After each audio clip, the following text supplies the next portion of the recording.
StrayAllDay.com.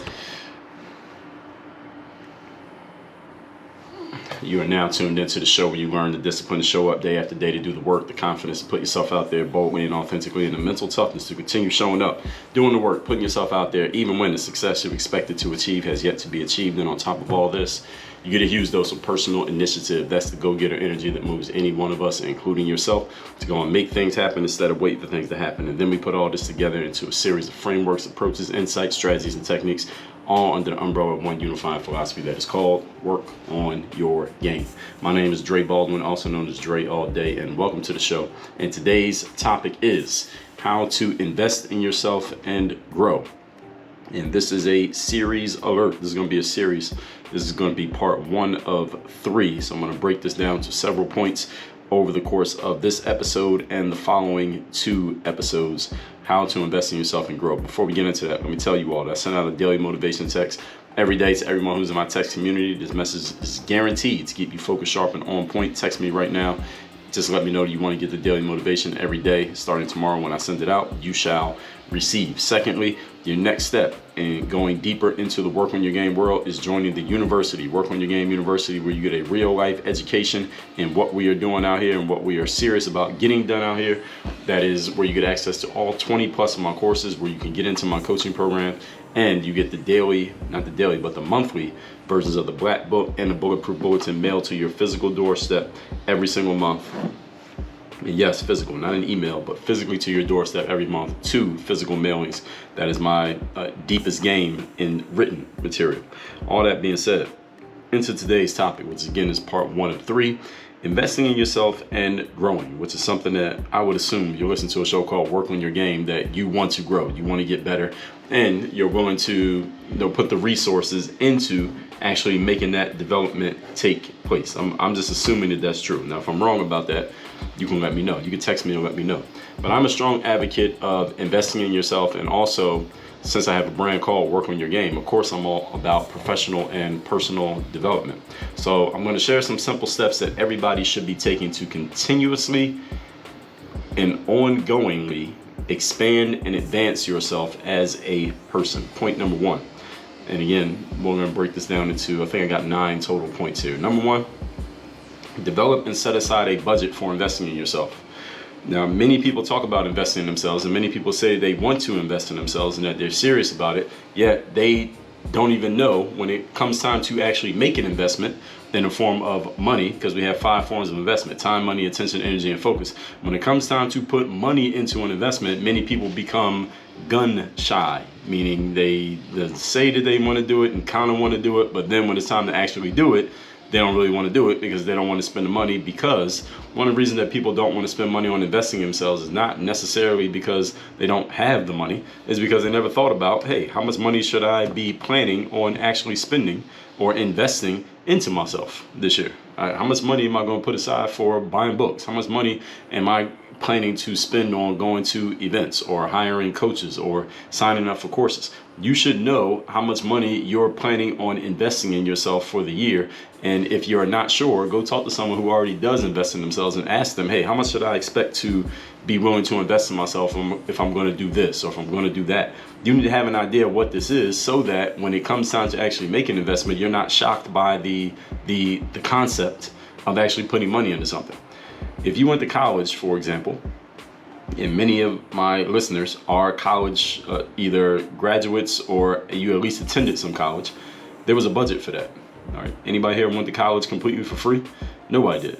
Even if you had a scholarship, it wasn't for free. All right. You had to perform in order to get the scholarship. All right. So you didn't go for free. Your performance got you your college paid for, but somebody paid for it. It's not like you were there unaccounted for. All right. Somebody paid for something. All right. If you went to college, you paid for it. If you went to any kind of trade school, you paid for it. If you went into any type of training to learn how to do a specialized skill, you paid for it. Whether you budgeted for it, whether your parents had the budget for it, or you're budgeting to pay back the loans later on, there was a budget for that because it was not free. So maybe you had to budget for your textbooks as well, for example. Maybe you were budgeting for the food that you could eat because you were living in dorms and you were a broke college student other than that. But there was a lot of budgeting that went into you attending college, even if you didn't graduate. So understand that when you had your college commencement, if you graduated, You know, that word commencement means the beginning. That's what commence means. Commence means to start something. It doesn't mean the end. So when you graduated from college, that was not the end of your education. That was the beginning of your education. All that said, you should have a budget for your continuing education in life. Is any of you who works in certain types of organizations, corporate organizations and even non-corporate organizations, many of them offer what they call continuing education credits, which means what? Is all based on the concept of people who have jobs and careers continuing to do things to keep learning, even though you already have the job and you're already out of school. Continuing education is a thing. So what is your budget for your continuing education? Do you have money set aside for, okay, this is what I'm going to invest in my continuing education? Or do you at least know, okay, this is what I'm going to invest this year? Even if you didn't actually put the money aside, when someone comes to you and there's a price tag, you understand, okay, this fits in what I already was expecting to invest in myself this year. So I'm completely okay with actually doing it. You should have a budget for how many books you're going to buy and read every single year. A budget for the courses you're going to sign up for. A budget for going to events and signing up for programs. Even if you don't have a specific budget, it shouldn't be a hard thing for you to decide to invest in these things when you know that they're available to you and you already have decided that you're serious about advancing yourself. If you're serious about advancing yourself, then that means you should be putting money aside for that thing. If you're having a child and you're serious about taking care of your child, do you think about, all right, I know it's going to cost me this much to take care of my kid, and it's not like you got to think about it every single time or put it off for 3 months when it comes time to invest in something for your child, because you're serious about it. If you're serious about being in shape, you don't have to think about it for a year before you invest in hiring a trainer or going to a gym. Anything that you're serious about, you have at least an idea of what you're going to be spending financially to advance in that area. You don't have to think hard or twice or long about it. You know that this is something that you got to do. It's part of the game that you signed up for. So it's the exact same thing when it comes to your personal and professional advancement, which coincidentally, the better you advance yourself personally and professionally, the better prepared you'll be to financially invest in every other thing. So you want to take care of your kids better. Well, what are you going to need? You're going to need some money. Well, how do you make more money? Well, you got to get better at your job. How do you get better at your job? Personal development. So the more you personally and professionally, personal and professional development, the more you personally and professionally develop yourself, the more money you will make. That will give you more opportunity and more freedom and flexibility to invest in every other thing that you want to do. So this is one of those big domino points. Big domino is simply the concept of understanding what is the one thing that I could do in my life period, that if I get this thing in the right space, it actually takes care of all the other things at the same time. So that's the big domino. So if I knock over this one domino, it knocks over all the other dominoes. So if you got 30 different areas of your life in which you need to pay for things, which area actually, if you pay for it, it actually will help you make more money so that you can pay for everything else. Professional development is one of those areas. Point number 2. Today's topic, once again, is we are in part 1 of 3, how to invest in yourself and grow. Second thing that you can do to invest in yourself and grow,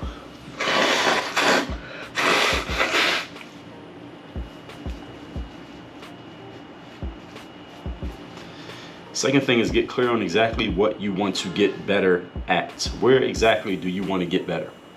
You should know this so that when it comes time to make investments in yourselves, you can make decisions a lot more easily. Where exactly do you want to grow? Once you are clear on this, now we can get clear on, once you're clear on the concept that you're going to invest, now let's think about where to invest. So what are your 3 most important areas for improvement? You might not have 3, maybe you only have 2, maybe you only have 1. What are the most important areas or area for improvement for you?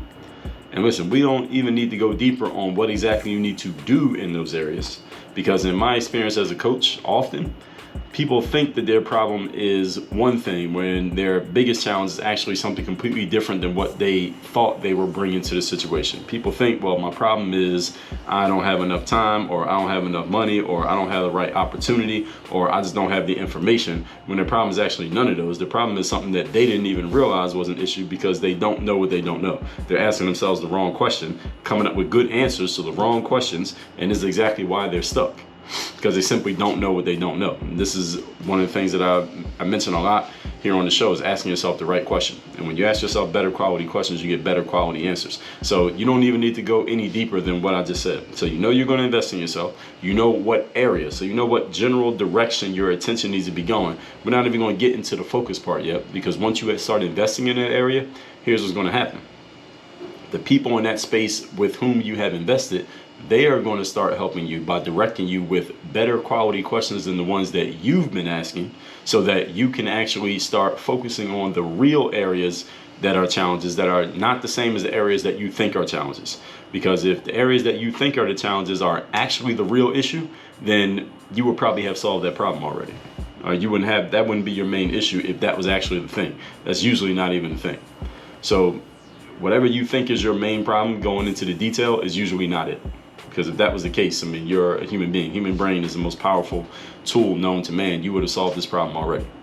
But as long as you know the area in which you have a challenge, all right, that's a good start. Stop there. Don't try to figure anything else out. Show up and let the expert who you have paid, let them help you out. So once you invest in it, yourself in that area, the people who know more than you and the people who know better than you, they will help you figure out exactly what needs to be addressed and or fixed. Get it?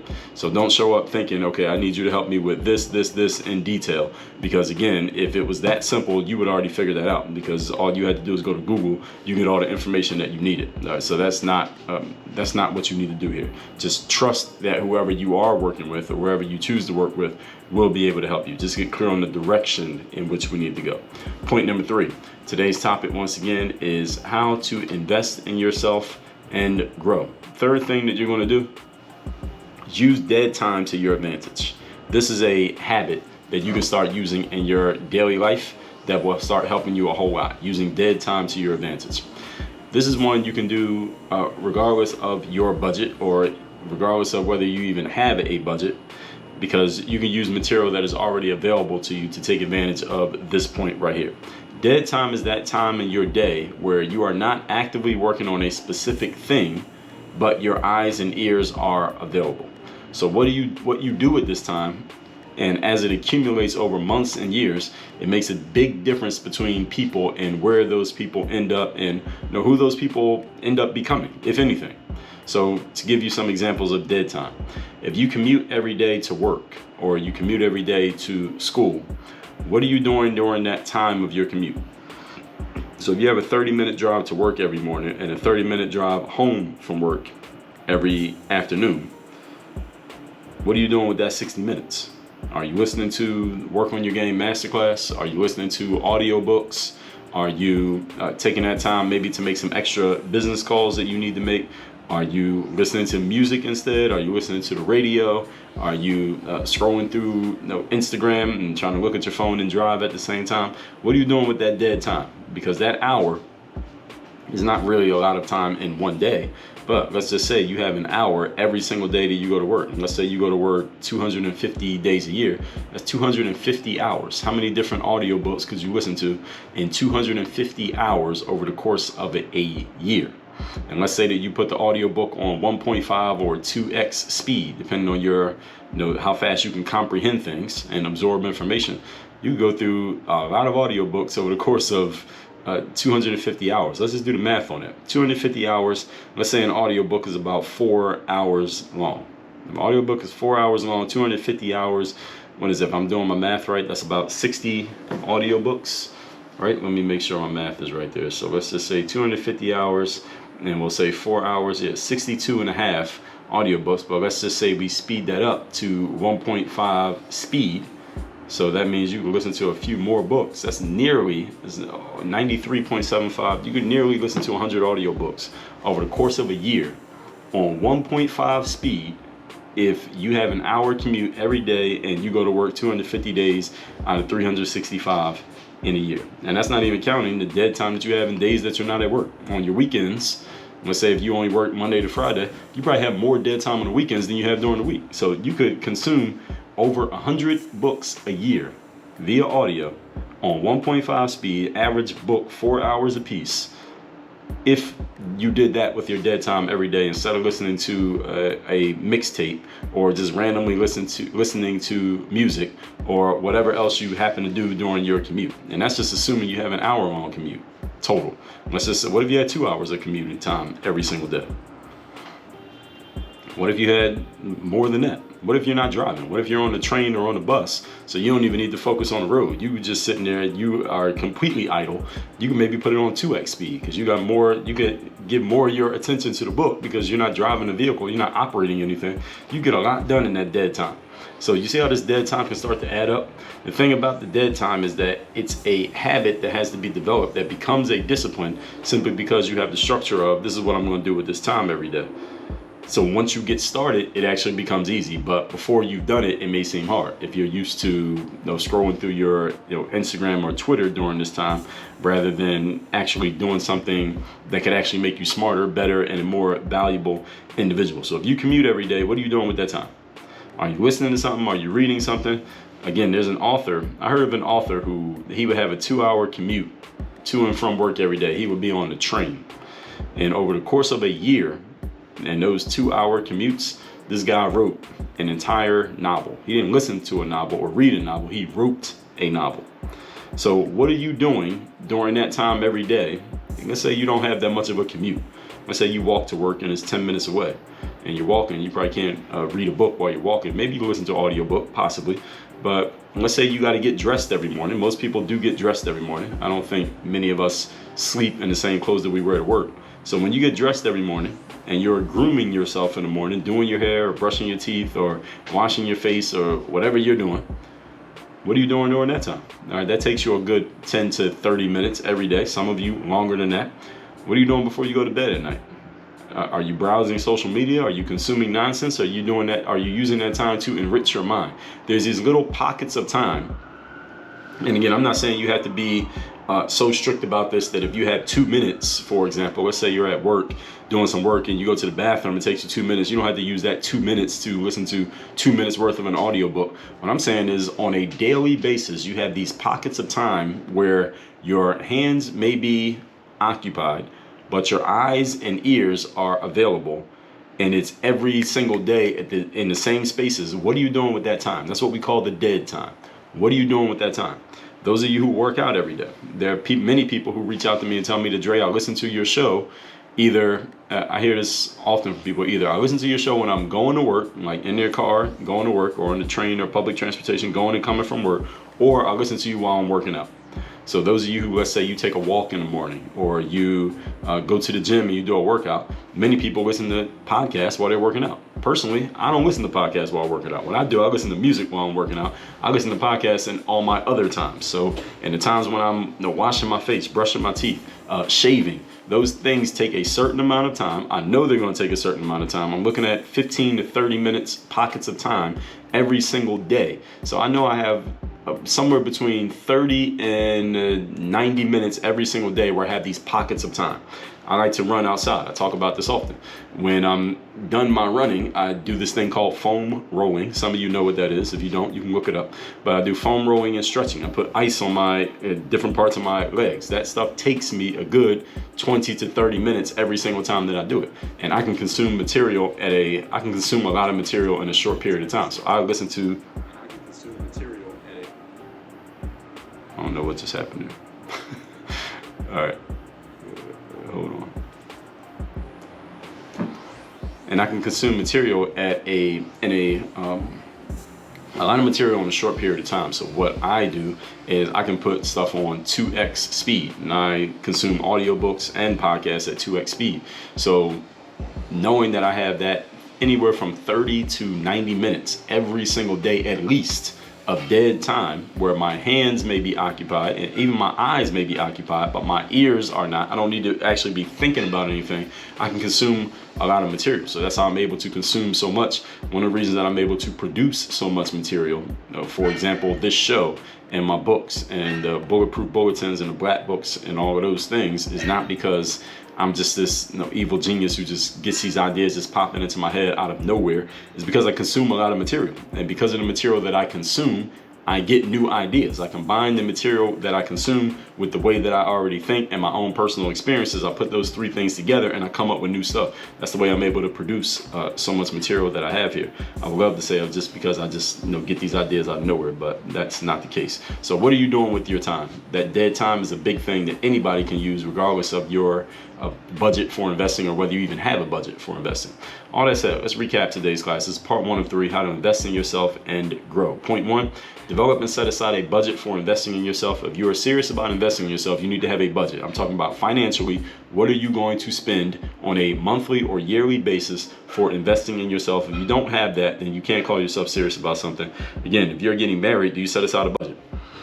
If you have children, do you have a budget for that? If you want to buy a house, do you have a budget for that? Okay, so you have budgets for things that you're serious about. So if you're serious about this, you have a budget for it. No excuses. Number 2, get clear on exactly what you want to get better at, so you at least can direct yourself of what direction you're going to look when it's time to invest, because there's a lot of different ways you can invest, right? If you're going to, let's say, for example, you're going to get married, okay, and you're going to have a big wedding, then you know that you need a venue that's a certain size. If you're looking for a house, you know what kind of house, you have a general idea what size house you want. All right, maybe you want a 2-bedroom house or you want a 10-bedroom house. Those are going to send you in completely different directions. You have a general idea. Now, you might not know exactly which house you want, but you have a general idea which way you're looking. Same thing when it comes to your development. Number 3, what are you doing with your dead time? That time where your eyes may be occupied, your hands may be occupied, but your ears and brain are available. What are you doing with that time? Are you feeding yourself nonsense, or are you taking in something that can actually be valuable to you, that can play in the long run, that can help you perform at a higher level, as long as you are continually taking it in? Again, look at your daily schedule, see where that dead time exists consistently, and what are you doing with that time is a question you need to be asking yourself, and then hopefully you can fill it in with something that you'll be happy about over the next 5, 10, 20 years. All that said, again, tomorrow we're going to go on to part 2, and after that, part 3. All that said, text me, tell me the best insight you got from today's class. My number is 305-384-6894, and workonyourgameuniversity.com. That's where you take your next step, getting into the courses, the coaching, and get my physical bulletproof bulletin and black book sent to your doorstep every single month. That's at workonyourgameuniversity.com. Work on your game. Dre all day.